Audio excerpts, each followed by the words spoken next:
बिस्मिल्लाहिर्रहमानिर्रहीम। अज़ीज़ तलबा व तालिबात, मुझे उम्मीद है कि आप खैरियत से होंगे। आपके इल्म में है कि इस्लामियात की नई किताब जो फ़र्स्ट ईयर की आई है 2025 का नया निसाब, उसके मुताबिक हम रोज़ाना की बुनियाद पर लेक्चर्स इनाम मुस्तफ़ी यूट्यूब चैनल पर अपलोड कर रहे हैं। इस वक्त तक हमारे 5 चैप्टर्स मुकम्मल हो चुके हैं और अल्हम्दुलिल्लाह अब सिर्फ़ आखिरी 2 चैप्टर्स बाकी हैं और ये भी हम बहुत ही जल्द हम इंशाल्लाह इस चैप्टर को, ये जो छठा और 7वां यानी 6 और 7 चैप्टर है, इसको भी हम मुकम्मल कर लेंगे। आज हम चैप्टर नंबर 6 का पहला लॉन्ग क्वेश्चन पढ़ने जा रहे हैं और पहला लॉन्ग क्वेश्चन है, टॉपिक है चैप्टर का हिदायत के सरचश्मे और मशाहिर इस्लाम, जबकि इसमें जो पहला लॉन्ग क्वेश्चन है वो है खुलफाए राशिदीन के इम्तियाज़ी कारनामे। जब हम इस लॉन्ग क्वेश्चन को पढ़ेंगे तो सबसे पहले तो हम ये जानेंगे कि ये खिलाफत राशिदा क्या है, खिलाफत क्या होती है, खिलाफत राशिदा क्या होती है, उस खिलाफत में फिर कौन कौन से लोग आए और उन्होंने फिर अपने अपने अदवार में क्या क्या काम किए, ये आज का हमारा लॉन्ग क्वेश्चन होगा। अज़ीज़ तलबा व तालिबात, किताब अपने सामने रख लीजिए और जिस तरीके से मैं हेडिंग्स बनवा के आपको समझाता जाऊंगा, आप उसको तवज्जो से नोट करते जाएं, समझते जाएं, लिखते जाएं। अज़ीज़ तलबा व तालिबात, जहाँ से ये लॉन्ग क्वेश्चन शुरू हो रहा है वहाँ पर आपने पहली लाइन पर हेडिंग लिखनी है, खिलाफत का लुग़वी माना। खिलाफत का लुग़वी माना, खिलाफत का लुग़वी माना होता है जानशीन मुकर्रर करना, वाइस मुकर्रर करना, इंग्लिश में हम कहते हैं वाइस। जैसा कि आका अलैहिस्सलाम अपनी ज़ाहिरी हयात तय्यबा में पूरी दुनिया में रहने वाले मुसलमानों के हेड थे। आप वैसे तो क़यामत तक, क़यामत के बाद भी आप ही हेड हैं, सारी कायनात के अल्लाह ने आपको मुकर्रर किया है, लेकिन ज़ाहिरी हयात तय्यबा की बात हो रही है कि आपके विसाल के बाद फिर आपके बाद जो मुसलमानों के हेड बने उन्हें जानशीन कहा जाता है, उन्हें वाइस कहा जाता है। आपकी बुक वाले ने इसके लिए लफ्ज़ इस्तेमाल किया कि खिलाफत का लुग़वी माना है जानशीनी या खलीफा या जानशीन या नायब, ये तीनों लफ्ज़ इसके लिए इस्तेमाल होते हैं। उसके बाद अगले सेंटेंस पर आप हेडिंग लिखेंगे, खिलाफत का इस्तिलाही माना। खिलाफत का इस्तिलाही माना, जी, खिलाफत का इस्तिलाही माना समझा के फिर हम बुक की तरफ आते हैं। खिलाफत बुनियादी तौर पर मुसलमानों के उस अमीर को कहते हैं, उस हेड को कहते हैं जिसके ज़िम्मे मुसलमानों के कुछ काम होते हैं, वो काम अदा करता है तो उसे हम खलीफा का कहते हैं, और वो जो निज़ाम चलाता है उसे हम खिलाफत का निज़ाम कहते हैं। अज़ीज़ तलबा व तालिबात, किताब पर देखिएगा, कहते हैं इस्लाम में खलीफा की बुनियादी ज़िम्मेदारी इकामत दीन है, यानी दीन को नाफिज करना, दीन के उसूल व ज़वाबित को नाफिज करना। हमारे यहाँ बदकिस्मती से आम तौर पर यह पाया जाता है, जब हम ये कहते हैं इकामत दीन या दीन को नाफिज करना, तो उससे मुराद हम ये लेते हैं कि शायद सिर्फ नमाज, रोज़ा, हज, ज़कात, इन पर अमल करवाना, ये दीन पर अमल पैरा होना है। तो ऐसी बात नहीं है, बल्कि क्या मतलब है, यहाँ देखिए, इकामत दीन का तसव्वुर अपनी दीनी और दुनियावी मकासद का इहाता करता है। इसके तनाजुर में खलीफा की ज़िम्मेदारी होती है कि वो अरकान इस्लाम का क़याम, जिहाद, इंसाफ की फराहमी, तालीम व तरबियत और फलाही रियासत कायम करे। ठीक है जी, यानी मतलब क्या, दीन और दुनिया इन दोनों को इकट्ठा लेकर चलना, इसको इकामत दीन कहते हैं। मुसलमानों का जो भी खलीफा होता है उसकी ज़िम्मेदारी होती है कि वो नमाज की पाबंदी करवाए, वो जिहाद की पाबंदी करवाए, वो इंसाफ की पाबंदी करवाए, और सबसे बढ़कर वो एक फलाही मुआशरा कायम करे जिसमें लोग इकोनॉमिकली स्टेबल होकर अपनी ज़िंदगी को बसर कर सके। तो ऐसा जो निज़ाम कायम करने वाला होता है उसे हम खलीफा कहते हैं, और ऐसा जो निज़ाम होता है उसे हम खिलाफत का निज़ाम कहते हैं। अज़ीज़ तलबा व तालिबात, जब आप ये 2 हेडिंग्स लिख लेंगे उसके बाद आपने अगले पैराग्राफ पर आना है, और अगले पैराग्राफ पर अब आपने लिखना है खिलाफत राशिदा से मुराद।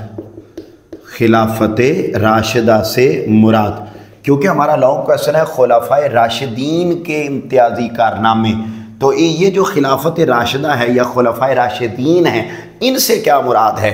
तो अज़ीज़ तलबा व तालिबात, हुज़ूर नबी अकरम सल्लल्लाहु अलैहि वसल्लम के बाद जो पहले 5 खुलाफा आए, जिनमें पहले हज़रत अबू बकर सिद्दीक़, दूसरे हज़रत उमर फ़ारूक, तीसरे हज़रत उस्मान गनी, चौथे हज़रत मौला अली अल मुर्तज़ा और 5वें हज़रत इमाम हसन अलैहिस्सलाम। ये जो 5 पहले खुलाफा आए हैं, इनका दौर है 30 सालों तक, यानी इन 5 लोगों ने 30 साल तक मुसलमानों के ऊपर हुकूमत की है।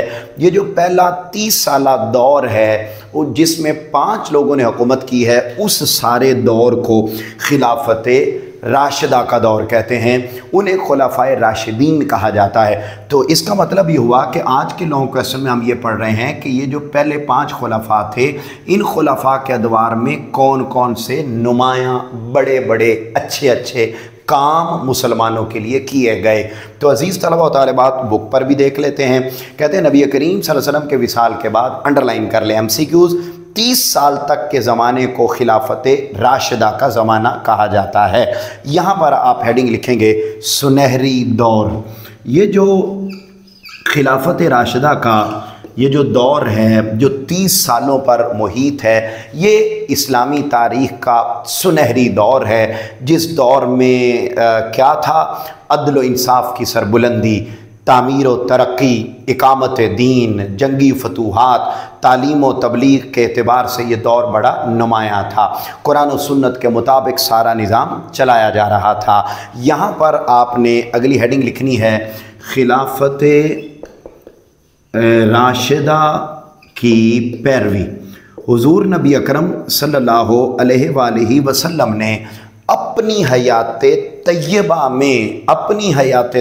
में ही इरशाद फरमा दिया था कि मेरे बाद जो खुलाफाए राशिदीन होंगे, जो 30 साल तक लोग हुकूमत करेंगे, उन लोगों की पैरवी क़यामत तक आने वाले लोगों ने ज़रूर करनी है। यहाँ पर आप देखिए, हुज़ूर सल्लल्लाहु अलैहि वसल्लम ने फरमाया, तुम मेरी सुन्नत और हिदायत याफ्ता खुलाफाए राशिदीन के तरीक़े की पैरवी लाजमी करना, यानी तुम पर लाजिम है कि तुम खुलाफाए राशिदीन के उसूलों को अपनी ज़िंदगी में दाखिल करो। तो ये आका अलैहिस्सलाम ने अपनी हयात तय्यबा में ही फरमा दिया था कि मेरे बाद खिलाफत 30 साल तक होगी, उसके बाद मलूकियत कायम हो जाएगी, फिर जो है वो बादशाह बन जाएंगे। तो बादशाह बनने से पहले पहले जो दौर है, खुलाफा का दौर है, 30 साल का दौर है, उसमें जो लोग हुक्मरानी करें, उनको तुम अपना रोल मॉडल बना लेना।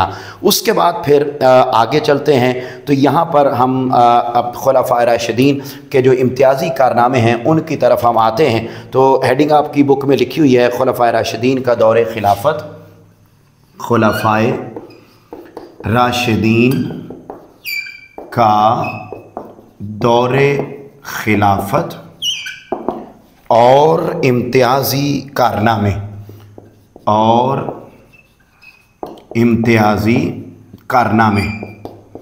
ये हम जानते हैं कि उनके अदवार में कौन कौन से कारनामे सर अंजाम दिए गए और वो कौन कौन से अदवार हैं। तो सबसे पहले हम लिखेंगे जी हज़रत अबू बकर सिद्दीक़ रज़ी अल्लाह ताला अन्हो का दौर।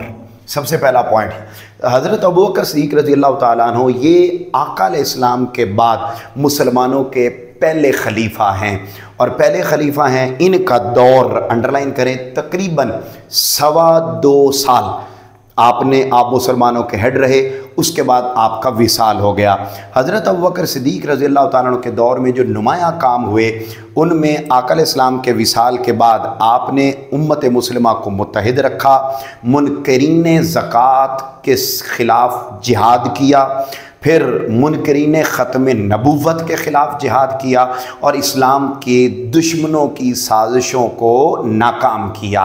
ये बेटे उसके बाद अगले पैराग्राफ पर आ जाएंगे। हज़रत उमर फ़ारूक रज़ी अल्लाह ताला अन्हों का दौर।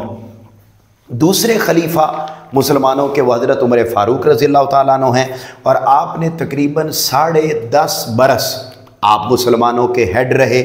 आपके दौर में क्या हुआ, हुकूमती इदारे कायम हुए, मरदम शुमारी कराई गई, कैलेंडर बनाए गए, कफ़ालत आमा का काम किया गया, नए शहरों को आबाद किया गया, आमिलीन और मुकर्रर यानी वज़ीर आला, चीफ़ मिनिस्टर्स और गवर्नर्स वो बनाए गए, और फिर उनकी तनख्वाहें भी मुकर्रर की गई। तो ये वो नुमायाँ काम थे। वैसे तो आपने पुलिस का निज़ाम, आर्मी का निज़ाम, नहरी निज़ाम, एडमिनिस्ट्रेशन के बेशुमार काम जो आज भी दुनिया में राइज हैं, वो हज़रत उमर फ़ारूक रज़ी अल्लाह ताला अन्हु के दौर में कायम किए गए। उसके बाद अगले पैराग्राफ पर आ जाएं तो वहाँ लिखेंगे जी हज़रत उस्मान गनी रज़ी अल्लाह ताला अन्हु का दौर। फिर अगला दौर हज़रत उस्मान गनी रज़ी अल्लाह ताला अन्हु का आता है। तो हज़रत उस्मान गनी रज़ी अल्लाह ताला अन्हु तकरीबन 12 साल मुसलमानों के खलीफा रहे।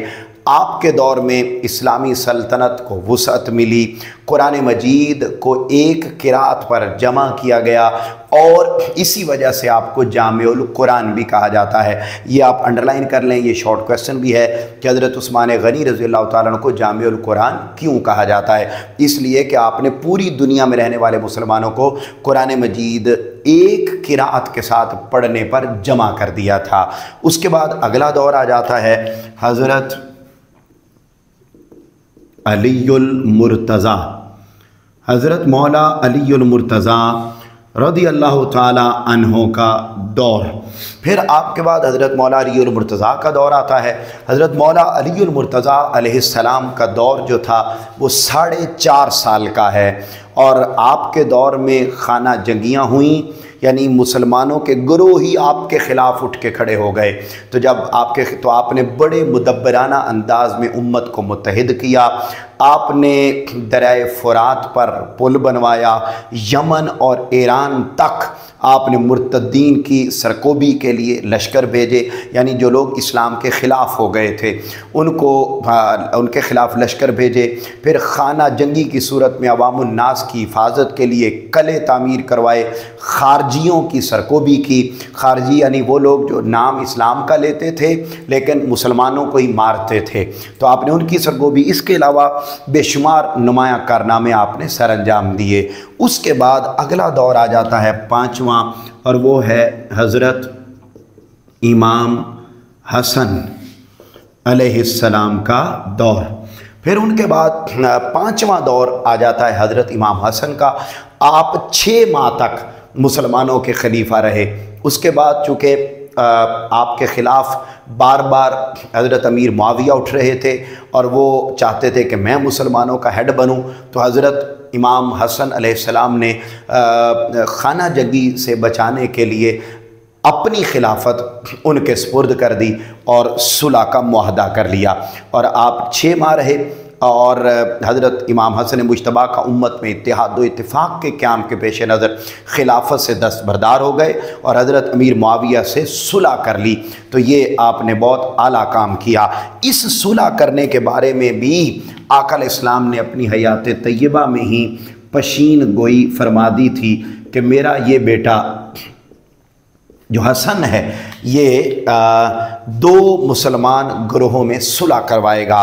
तो आका इस्लाम ने फरमाया ये मेरा बेटा सरदार है, अल्लाह ताला इसके ज़रिए से मुसलमानों के 2 बड़े ग्रोहों के दरमियान सुलह करवाएगा। यानी हज़रत इमाम हसन अलैहिस्सलाम हेड थे मुसलमानों के, मुंतखब आप खलीफा थे, लेकिन जब देखा कि लोग जो है वो और लोग ख्वाहिशमंद हैं और आप अगर अपनी हुकूमत को बचाना चाहते तो आपके पास अवामुन्नास भी थी, लश्कर भी था, जुर्रत भी थी, बहादुरी भी थी, सब कुछ मौजूद था, अपने बाबा की सारी ताकत और कुदरत भी मौजूद थी, लेकिन इसके बावजूद आपने आवाम का खून खराबा नहीं होने दिया, और आपने कहा ठीक है, अगर आप लोगों को हुकूमत चाहिए तो मैं हुकूमत आप लोगों के स्पुर्द कर देता हूँ। और यूँ हज़रत इमाम हसन अलैहिस्सलाम तक ये खिलाफत राशिदा का दौर मुकम्मल हो गया।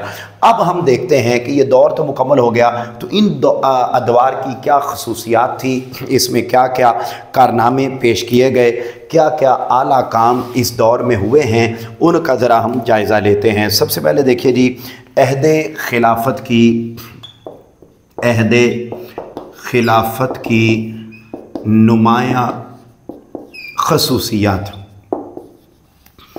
तो ये जो नुमाया खसूसियात हैं, हम उनका ज़रा जायज़ा लेते हैं। उनमें पहला काम जिस पर खिलाफत राशिदा यानी इन पांचों अदवार में जिस चीज़ पर सबसे ज़्यादा ज़ोर दिया गया, वो चीज़ उनमें पहला पॉइंट है रिफ़ाह आमा। रिफ़ाह आमा कहते हैं लोगों की सहूलियात के लिए इक़दामात, यानी अवामुन्नास के लिए क्या क्या इक़दामात किए गए। तो वो ज़िक्र करते हैं कि जी खुलफ़ाए राशिदा के दौर में रास्ते तामीर किए गए, अच्छा जी, फिर चौकियाँ कायम की गईं, मुसाफिर खाने बनाए गए, फिर स्टे रूम्स बनाए गए, और ज़रई तरक्की पर बहुत ज़्यादा ज़ोर दिया गया। पानी की फराहमी के लिए नहरें खोदी गईं। मैं यहाँ पर तज़किरा करना चाहूँगा कि ये जितने भी अदवार हैं, इन अदवार को आप एक एक पैराग्राफ जिस तरीके से आपकी बुक में बना हुआ है, इस तरीके से पैराग्राफ बना बना कर लिखते जाएंगे।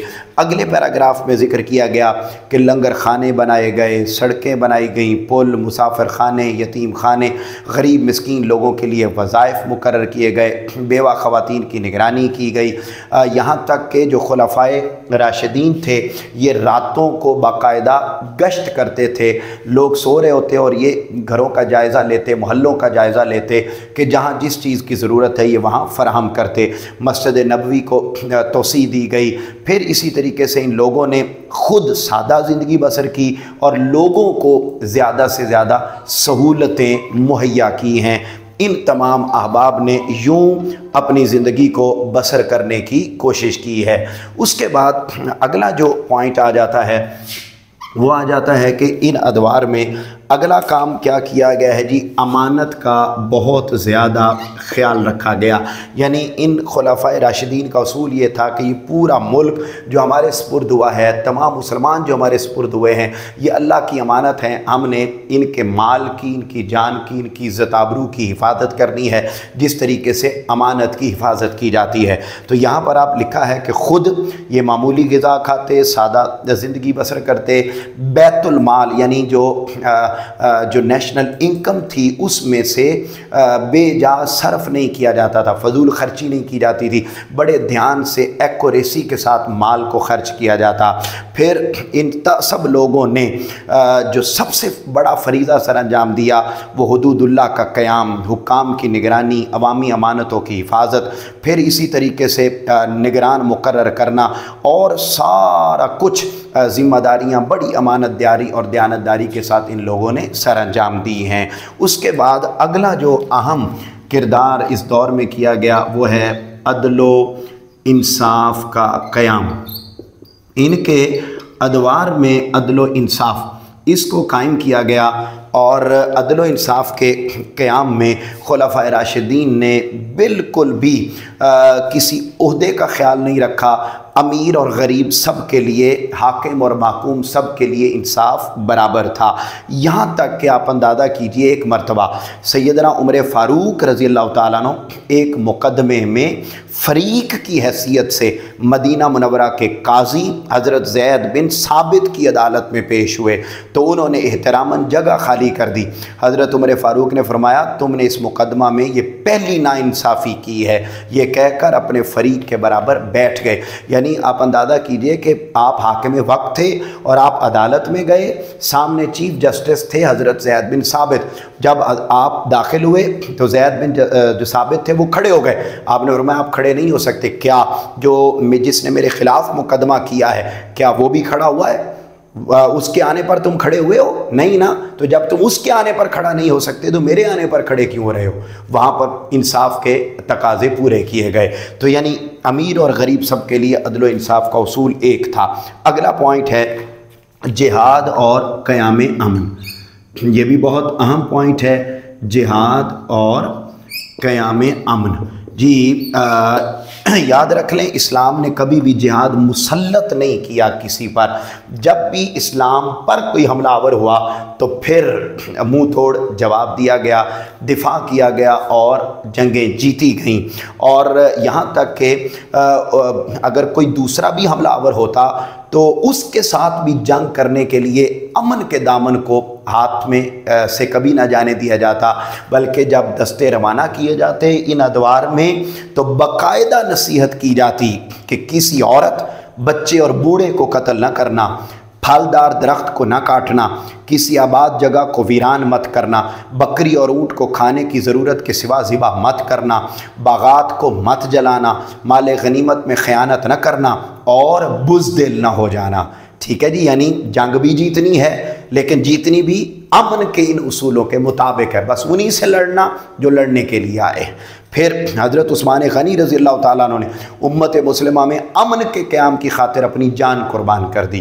پھر یہاں تک پھر آگے لکھا ہوا، لیکن یہ پسند نہ کیا کہ ان کی وجہ سے مسلمان ایک دوسرے کے خلاف تلواریں نکالیں اور مدینہ منورہ کی مقدس سرزمین مسلمان لہو لہان ہو جائے۔ اسی طرح مولا علی المرتضیٰ نے بھی اپنے دور خلافت میں قیام امن کی ہر ممکن کوشش کی۔ پھر اسی طرح حضرت امام حسن نے خون خرابہ سے بچانے کی خاطر اپنی خلافت تک ترک کر دی اور کہا جاؤ تم نے لینی ہے تو جاؤ تم لے لو۔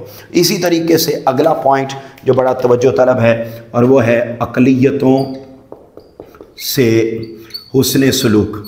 یعنی حضور نبی اکرم صلی اللہ علیہ وآلہ وسلم کے بعد یہ بننے والے جو خلفائے راشدین ہیں، ان خلفائے راشدین کے ادوار میں صرف مسلمانوں کے حقوق کا خیال نہیں رکھا جاتا تھا، بلکہ جو نان مسلم تھے ان کے حقوق کا بھی پورا خیال رکھا جاتا، اور خلفائے راشدین کے ادوار میں بسنے والے غیر مسلموں کے ساتھ حسن سلوک کیا جاتا، انہیں مذہبی رسومات ادا کرنے کی مکمل آزادی ہوتی، ان کی عبادت گاہیں محفوظ تھیں، ان پر ٹیکس کی شرح کم تھی، اور یہ بھی شرط تھی کہ کوئی غیر مسلم اگر بوڑھا، معذور یا مفلس ہے، غریب ہے تو اس سے ٹیکس نہیں لیا جائے گا، بلکہ اس کی کفالت قومی خزانے سے کی جائے گی، بیت المال سے کی جائے گی۔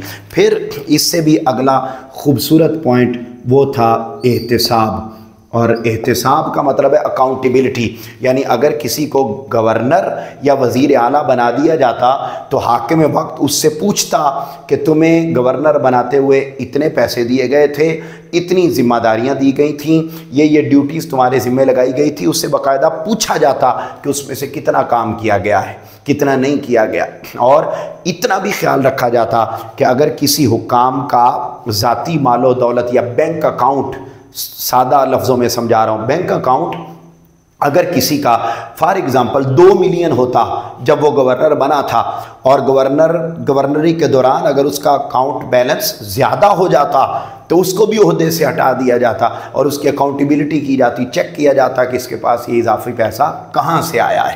تو یہی یہاں پر تذکرہ کیا گیا ہے کہ احتساب کیا جاتا، اور خلفائے راشدین یہ کام کرتے۔ ایک موقع پر ایک آدمی نے حضرت عمر کو مخاطب کرتے ہوئے کہا، اے عمر خدا سے ڈرو۔ حاضرین میں سے ایک شخص نے اسے روکنا چاہا، لیکن حضرت عمر نے اسے منع کیا اور فرمایا اسے کہنے دو، اگر یہ لوگ نہیں بولیں گے تو یہ بیکار ہیں، اور اگر ہم نہ مانیں تو ہم بیکار ہیں۔ یعنی کوئی شخص بھی وزیر اعظم کو، وزیر اعلیٰ کو بات بھی کر سکتا تھا، ہیڈ کو بات بھی کر سکتا تھا، اور ہر ایک حکام کا جو ہے وہ احتساب بھی کیا جاتا، پوچھ گچھ بھی کی جاتی تھی۔ اس کے بعد اگلا پوائنٹ وہ بڑا خوبصورت ہے، اور وہ ہے جی نسبت رسول صلی اللہ علیہ وآلہ وسلم کا خیال۔ اس معاملے میں بڑی توجہ طلب بات ہے، اور وہ یہ ہے کہ نسبت رسول صلی اللہ علیہ وآلہ وسلم کا بہت زیادہ خیال رکھا جاتا تھا۔ یعنی جو رسول پاک صلی اللہ علیہ وسلم کے قریبی رشتے ہوتے تھے उनको खसूसी तौर पर प्रोटोकॉल दिया जाता, उनको बहुत ज़्यादा अहमियत दी जाती, उनके साथ बाकी लोगों से हट कर मोहब्बत रसूल सल्लल्लाहु अलैहि वसल्लम की वजह से हुस्न सलूक किया जाता था। तो अज़ीज़ तलबा व तालिबात, ये निस्बत रसूल सल्लल्लाहु अलैहि वसल्लम का ख़्याल रखना, इसकी तरफ जो है वो खसूसी तौर पर तवज्जो उस दौर में दी जाती थी। यहाँ पर आप देखिएगा कि लिखा हुआ है कि हुज़ूर सल्लल्लाहु अलैहि वसल्लम की सुन्नत, आपकी तालीम और आपकी निस्बत को मलहूज़ रखा जाता। खुलाफाए राशिदीन का ये इम्तियाज़ी सलूक था कि वो किसी एक लम्हे में भी, यानी इन सब लोगों का ये मामला था कि किसी एक लम्हे में भी वो निस्बत रसूल को हाथ से नहीं जाने देते थे। हज़रत इमाम मोहम्मद बाक़िर अलैहिस्सलाम बयान करते हैं कि हज़रत उमर ने बैतुल माल में से वज़ाइफ मुकर्रर किए और मशवरा दिया कि इब्तिदा अपने आप से कीजिए, यानी सबसे ज़्यादा वजीफ़ा अपना मुकर्रर कीजिए। तो उन्होंने फरमाया नहीं, आपने रसूलुल्लाह के साथ सबसे करीबी रिश्तेदारी रखने वालों से इब्तिदा की और सबसे ज़्यादा वजीफ़ा हज़रत अब्बास रज़ी अल्लाह तआला अन्हु के लिए, फिर हज़रत अली उल मुर्तज़ा के लिए करमल्लाहु वजहुल करीम, और सबसे आखिर में अपने कबीले बनु अदी के लिए मुकर्रर किया।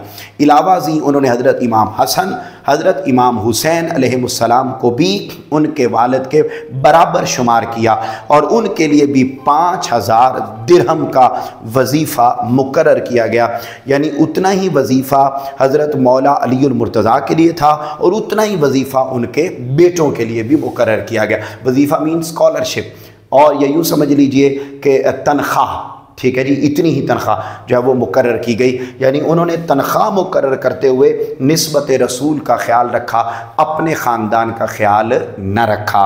उसके बाद अगला और आखिरी पॉइंट जो इसके अंदर ज़िक्र किया गया है वो है इल्मी तरक्की। इन अदवार में इल्मी तरक्की बहुत ज़्यादा हुई। इल्म से मोहब्बत सहाबा इकराम का और स्पेशली इन खुलफाए राशिदीन का खासा था। और क्या क्या काम किए गए, आप यूँ समझ लीजिए, पहले पैराग्राफ पर आप हेडिंग लिखेंगे, इसके अंदर सब हेडिंग्स हम बनाएंगे। पहले हेडिंग आप लिखेंगे जी इदारों का क़याम। और खुलफाए राशिदीन के अदवार में कई इल्मी मराकज़ कायम किए गए। इस्लामी सल्तनत के तमाम बड़े शहरों में ऐसे इदारे कायम किए गए जहाँ इस्लामी उलूम सिखाए जाते।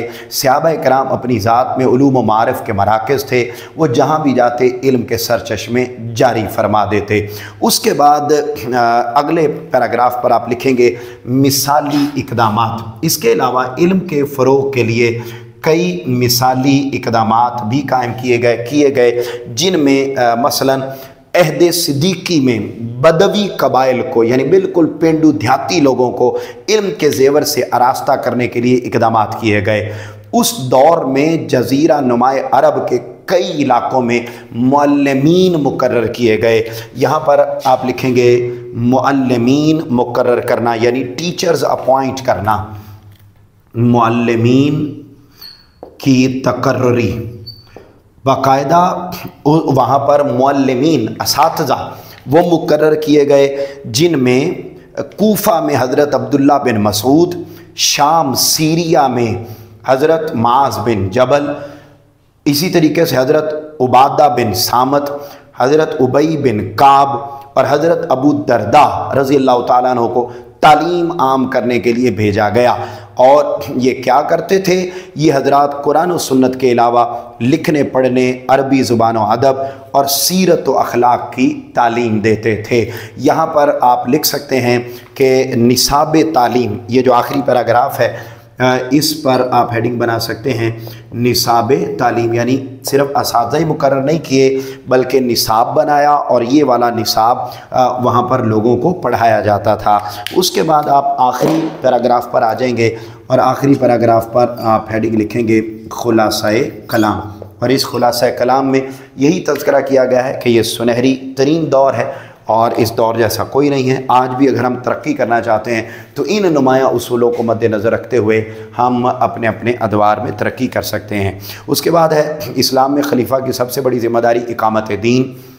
हज़रत अबू बकर सिद्दीक़ के कारहाए नुमाया में मुनकरीन ज़कात की सरकोबी। खुलफ़ाए राशिदीन ने एहतिसाब के लिए सबसे पहले पेश किया अपनी ज़ात को। खुलफ़ाए राशिदीन ने अवाम की फ़लाह व बहबूद के लिए मुसाफ़िर खाने तामीर किए। پھر اس کے بعد بطور خلیفہ حضرت عمر کا مقدمہ کس کی عدالت میں پیش ہوا؟ حضرت زید بن ثابت۔ اس کے بعد آگے آپ شارٹ کویسچن دیکھیے، خلافت کا کیا معنی ہے اور اسلام نے خلیفہ کی بنیادی ذمہ داری کیا ہے؟ تو یہ جو خلافت کا لغوی اور اصطلاحی معنی یہ آپ نے لکھنا ہے۔ اس کے بعد آپ نے اگلا ساتھ یہ بھی بتانا ہے کہ اس کی جو بنیادی ذمہ داری ہوتی ہے وہ اقامت دین ہے، وہ جب آپ اصطلاحی معنی لکھیں گے تو اس میں آ جائے گا۔ اس کے بعد خلفائے راشدین کی 2 نمایاں خصوصیات تحریر کریں، وہ آپ یہ 2 پہلی ہی لکھ لیں تو یہ بھی ہو جائیں گی۔ اس کے بعد عصر حاضر میں خلفائے راشدین کے نظام احتساب سے کیسے جو وہ فائدہ اٹھایا جا سکتا ہے، یہ احتساب کا یہ اصول لکھ کر اس کو آپ نے اپنے لفظوں میں ایڈ کرنا ہے کہ جس طریقے سے اس دور میں امیر اور غریب کی کوئی تفریق نہیں تھی اور حکمران اور محکوم کی، حاکم اور محکوم کی عوام کے درمیان کوئی فرق نہیں تھا، تو آج کے دور پر بھی اس اصول کو مد نظر رکھتے ہوئے آج کے حکمرانوں کا بھی احتساب کرنا چاہیے۔ اس کے بعد خلفائے راشدین کی رفاہی خدمات تحریر کریں، تو یہ رفاہ عامہ، اس میں آپ پھر اس کو الگ سے لکھ سکتے ہیں جی۔ اس کے بعد اگلا ہے خلفائے راشدین اور نسبت رسول صلی اللہ علیہ وسلم کے حوالے سے تذکرہ کریں، تو یہاں آپ دیکھیے گا یہ جو نسبت رسول صلی اللہ علیہ وسلم کا پیراگراف ہے اس کو آپ چھوٹا کر کے اپنے لفظوں میں بیان کر سکتے ہیں کہ کس طریقے سے حضرت عمر فاروق رضی اللہ تعالیٰ عنہ نے نسبت رسول کا خیال رکھا اور حضور کے خاندان کے لیے اسکالرشپ زیادہ رکھا، تنخواہ زیادہ رکھی اور اپنے خاندان کے لیے کم رکھی۔ اس کے بعد یہ ہمارا لانگ کویسچن چیپٹر نمبر 6 کا پہلا لانگ کویسچن مکمل ہو گیا۔ مجھے امید ہے کہ آپ کو یہ لانگ کویسچن بھی بہت اچھے طریقے سے سمجھ میں آ گیا ہوگا۔ آپ سے ملاقات ہوگی انشاءاللہ اگلے لیکچر میں، تب تک کے لیے اپنے گھر والوں کا بہت زیادہ خیال رکھیے گا۔ اللہ حافظ۔